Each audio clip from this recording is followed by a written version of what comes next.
Mas, aku butuh kejelasan soal ini. Kenapa kamu sekarang berubah? Nirmala itu udah jadi masa lalu. Udah bukan urusan kamu lagi, ujar Soraya yang pergi menyusul Revan kembali ke dalam restoran. Lelaki itu menoleh geram. Kamu mau tahu alasannya? Pertama, aku gak cinta sama kamu. Hubungan kita terjadi atas dasar paksaan. Aku cuma terlalu patuh sama ibu dan gak bisa nolak kamu. Apa?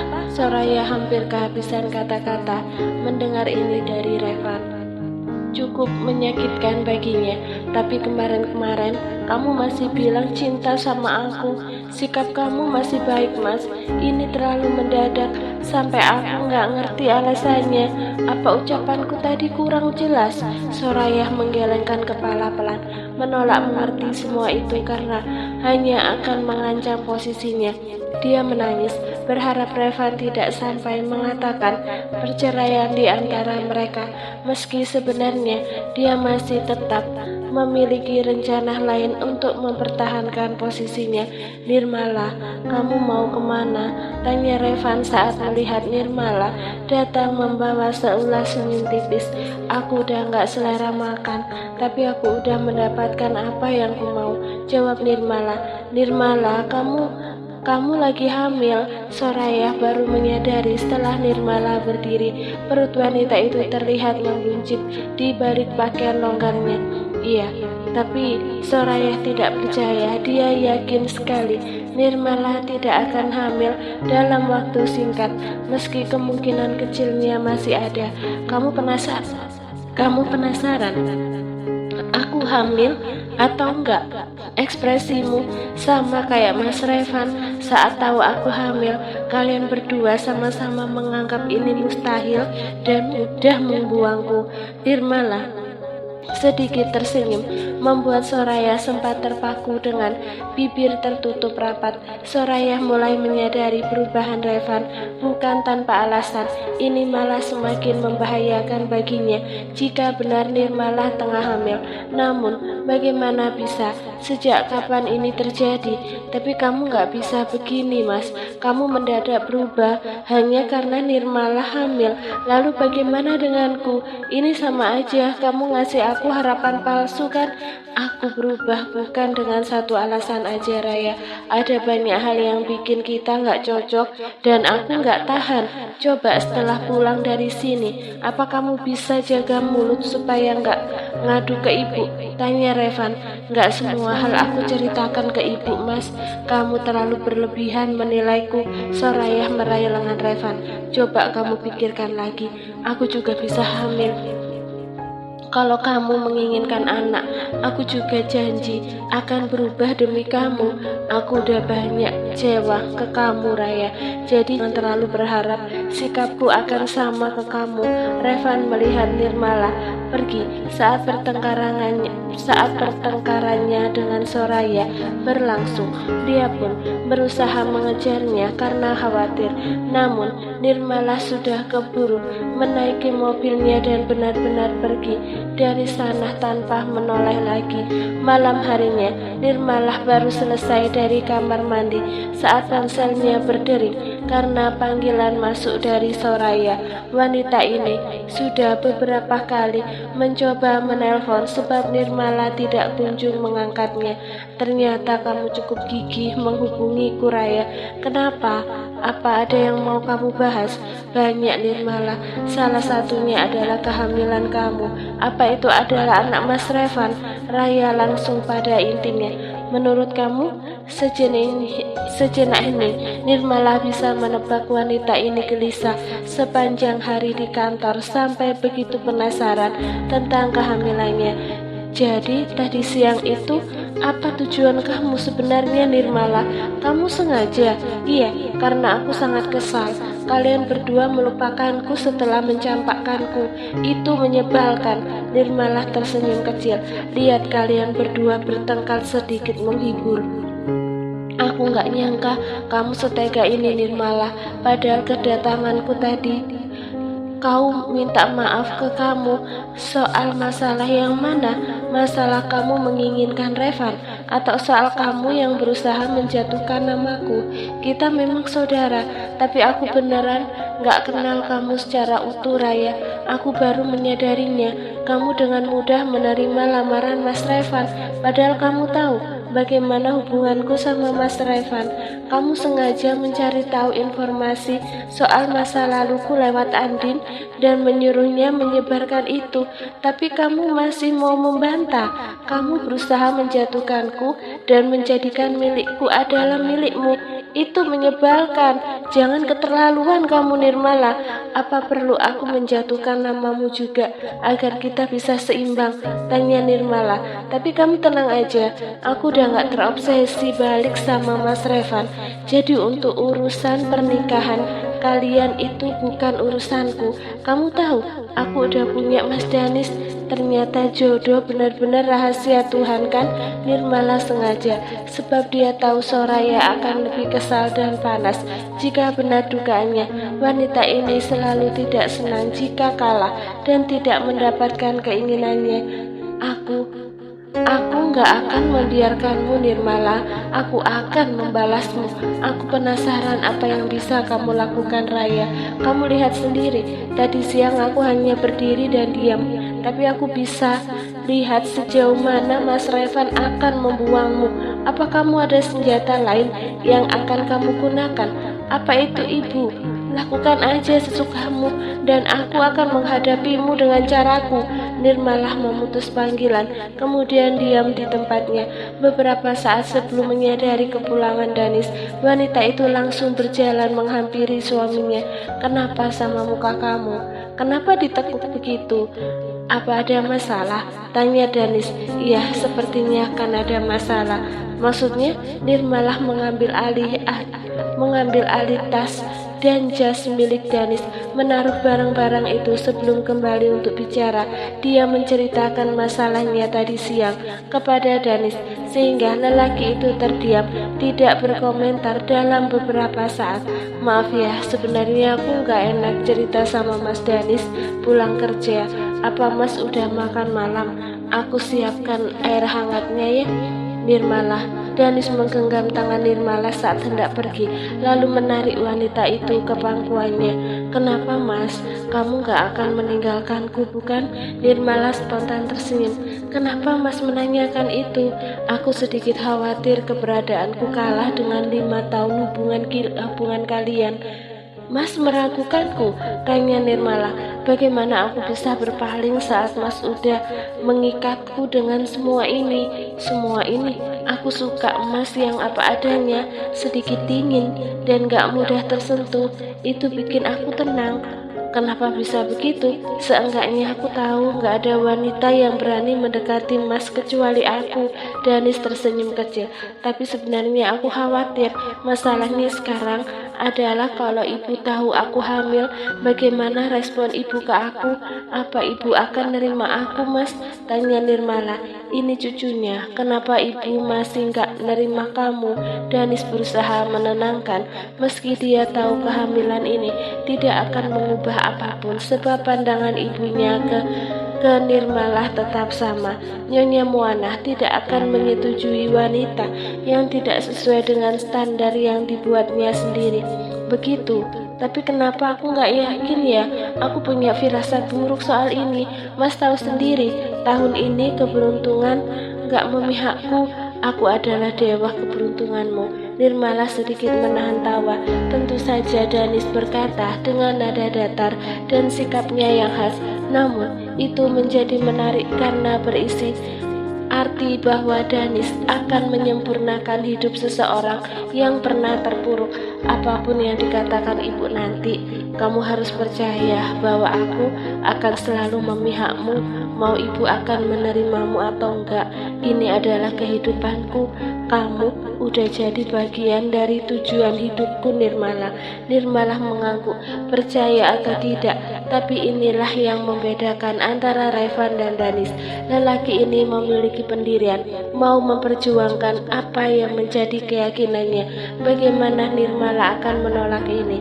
Ada banyak sekali lelaki di dunia ini, tapi cukup sulit mendapatkan lelaki setia. Mapan adalah bonus.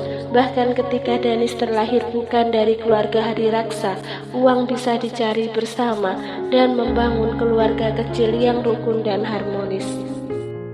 Keesokan harinya, Nirmala bergegas membuka pintu rumah saat ada yang mengetuk dari luar. Kebetulan sekali, dia baru kembali dari toko bunga dan sedang beristirahat. Dia pikir Danis yang datang sebab mereka berencana akan membeli beberapa pakaian hangat dan persiapan lain sebelum pergi ke Jepang. Namun ternyata bukan Danis yang datang saat Nirmala membuka pintu. "Mas Revan, boleh aku masuk?" Ucapan Revan terhenti sebelum selesai. Nirmala melebarkan lengannya untuk menghalangi. "Baiklah, kita bicara di luar. Bicara sekarang aja. Mas mau apa?" Revan menunjukkan sebuah kotak berwarna merah muda yang berisi sebuah hadiah. Dia membeli itu sengaja untuk diberikannya kepada Nirmala. "Apa itu?" tanya Nirmala. "Aku nggak sengaja lihat sesuatu yang menarik di mall. Aku pikir ini akan bagus ke depannya buat bayi kita." Nirmala terdiam. "Bayi kita?" Nirmala keberatan dengan kata-kata itu. "Bawah lagi, dia nggak butuh pemberian dari kamu." "Nirmala, aku ayahnya." "Baiklah, kamu marah. Aku minta maaf. Apa perlu aku bertukuk lutut di hadapan kamu sekarang buat menunjukkan penyesalanku?" tanya Revan. Dia pun membuka kotak kadonya yang ternyata berisi sepasang sepatu bayi dan sebuah pakaian cantik bermerek terkenal. Saat membelinya, aku bisa membayangkan lucunya dia kalau pakai baju ini. Lelaki itu kelihatan tulus memilihkan sesuatu yang paling bagus dan cantik menurutnya. Sedikit banyak, Nirmala tahu saat Revan menunjukkan sebuah ketulusan. Garis senyum di kedua sudut bibirnya dan sorot mata itu tidak bisa berbohong. Namun sekarang rasanya Nirmala membenci semua ini. Sisi lainnya, Nirmala merasa tujuannya sudah tercapai. Revan pasti tersiksa karena penyesalannya sendiri. "Sebelum kamu datang ke mall dan beli itu, apa kamu berpikir aku akan menerimanya atau enggak? Mas, kamu lupa perbuatan kamu ke aku bagaimana? Aku tahu. Kamu bahkan gak datang ke pemakaman Bapak. Coba aku tanya, apa salah Bapak ke kamu, Mas? Kalian sering ketemu. Bapak sangat menyukai kamu sampai dia bela-belain masak kalau kamu datang. Tapi di hari terakhirnya sampai dia masuk liang lahat, kamu gak ada nunjukin wajah sama sekali. Itu yang bikin aku sakit dan hilang rasa ke kamu. Ternyata kamu gak lebih dari orang yang mudah berpaling dan gak bertanggung jawab." Revan terdiam dan menyesal. Kedekatan mereka itu memang benar, dan entah kenapa saat itu dia tidak datang ke pemakaman, padahal seharusnya dia datang walau hanya sebentar. "Aku minta maaf buat itu juga, Nirmala." Nirmala mengalihkan pandangan ke arah lain. "Baiklah, aku akan tunggu sampai kamu memaafkanku. Sebelum itu, aku akan terus berusaha meyakinkan kamu kalau aku sangat menyesal, Nirmala. Aku baru sadar kalau aku selalu mencintai kamu dan gak rela kamu menikah sama orang lain. Kalau waktu bisa diulang, aku gak akan menurut ke perintah ibu dan mengabaikan kamu waktu itu." "Berhenti bicara, omong kosong!" Nirmala spontan berteriak dan menatap Revan marah. "Semua cinta kamu palsu. Kamu gak pernah cinta sama aku dan cuma menjadikan aku buat ajang bersenang-senang kan? Aku yang terlalu bodoh karena menganggap kamu serius. Sekarang mending kamu pergi. Kita udah punya kehidupan masing-masing dan jalani aja hidup kamu sendiri." Nirmala menutup pintu rumahnya rapat-rapat, lalu bersandar di balik pintu dengan tangan mengepal kuat. Air matanya bertumpuk dengan cepat mengalir bebas karena rasa sakit dan kesedihan yang bersamaan. Nirmala Bagaimana caranya aku meyakinkan kamu supaya kamu percaya kalau aku cinta? Aku tahu mungkin ini sangat terlambat, tapi aku serius cinta sama kamu. Aku selalu senang ada di sisi kamu dan kita jarang bertengkar kan? Ayo kita ulang lagi hari-hari bahagia itu, Nirmala. Apalagi sekarang kita ada anak. Hidup kita akan sempurna. Aku janji akan mengikuti perasaanku dan gak akan mengabaikan kamu. Nirmalah mendengar perkataan Revan di balik pintu, tapi meskipun itu tulus, Nirmalah sudah menutup rapat-rapat perasaan yang pernah dibukanya untuk Revan. Tidak, dia tidak akan kembali apalagi mengulang semua. Sejurus kemudian, ponsel Nirmalah mendapatkan notifikasi pesan. Nyonya Moana mengirim pesan yang berisi bahwa Nirmala harus datang ke kediamannya. Datang ke rumah saya sekarang, atau saya pastikan kamu bercerai dengan Danis. Dalam perjalanan, Danis menerima telepon dari Nirmala yang mengabarkan bahwa dia tidak ada di rumah. Wanita itu pergi ke rumah ibunya hingga membuat Danis cemas. Dia pun mempercepat laju mobilnya agar lebih cepat sampai. Danis bergegas membuka pintu rumah dan masuk. Di sebuah ruang yang nyaman, Nirmala tampak duduk seorang diri di antara Revan dan Soraya. Wanita itu mendengarkan ibu mertuanya yang sedang marah. Katakan, bayi siapa yang ada dalam perutmu itu? Kamu pasti sengaja menyembunyikannya karena tahu saya akan marah dan mengusir kamu kan? Tanya Nyonya Moana. Itu adalah bayiku. Revan menyambut perkataan ibunya, membuat wanita berumur lebih dari setengah bayi itu terbelalak. Jangan mengada-ada, Revan. Kamu pikir ibu akan percaya? Wanita ini sama sekali nggak bisa dipercaya. Kamu nggak lihat rumor yang beredar beberapa waktu lalu? Dia tidur sama banyak laki. Berhenti membelanya dan mengatakan hal bodoh itu. Cukup, Bu. Danis melangkah lebih cepat dan menghampiri mereka, melihat sepasang mata Nirmala sedikit kosong dan bersedih karena ucapan ibunya. Meski wanita ini berkata dia akan baik-baik saja, tapi perasaan ibu hamil tetap sensitif dan itu sangat berpengaruh. Berhenti menghakimi istriku, apalagi menuduh sekejam itu. Kamu juga jangan bodoh, Danis. Kamu mau saja dibodoh-bodohi. Kalau kamu tahu sejak awal, kenapa kamu mempertahankannya? Ucapan manis apa yang dia kasih ke kamu sampai kamu tunduk begini? Tanya Nyonya Moana. Kalian berdua ini bodoh atau bagaimana? Ha? Mau ibu percaya atau enggak? Tapi bayi yang ada dalam kandungan Nirmala adalah benar bayiku. Aku yang melakukannya. Revan. Danis pun mengulurkan tangan, membuat Nirmala sedikit menengadah. Ayo kita pulang, Nirmala. Nirmala pun mengangguk, lalu menggenggam tangan Danis untuk segera mematuhinya. Berhenti di sana dan jangan membantah lagi, Danis. Segera ceraikan dia dan cari wanita lain yang lebih bermartabat. Kamu ini anak ibu, anak seorang hadiraksa, tapi kamu menikahi wanita hamil yang gak jelas. Apa ibu seorang hakim? Nirmala akhirnya berkata meski dengan suara pelan di antara emosi Nyonya Moana. Apa? Dulu ibu mengataiku mandul dan meminta Revan memutuskanku. Sekarang aku hamil, tapi ibu tetap mengataiku dan menyuruh aku agar Mas Danis menceraikanku hanya berdasarkan asumsi orang-orang. Aku gak mengerti kenapa ibu selalu menganggap aku rendah dan gak berharga. Itu karena kamu salahmu yang memiliki masa lalu buruk. Wanita yang terbiasa dengan kehidupan bebas gak akan pernah berubah. Mana mungkin ibu percaya kalau itu anaknya Revan? Nirmala tersenyum. Tapi saat bersamaan ibu bisa lihat siapa yang ingin bertanggung jawab atas anak ini kan? Mas Danis memang udah tahu aku hamil dan dia bersedia menerima kehamilanku meski ini bukan anaknya, dan itu yang akan terjadi. Aku hanya akan mendengarkan suamiku katakan pada anak ibu yang satunya kalau aku gak akan pernah memberikan dia akses atas bayi ini sampai kapanpun. Aku akan ingat hari dimana kalian menghinaku. Danis pun menarik lengan Nirmala dari sana, menghindari perdebatan yang hanya akan menyisakan luka di antara mereka.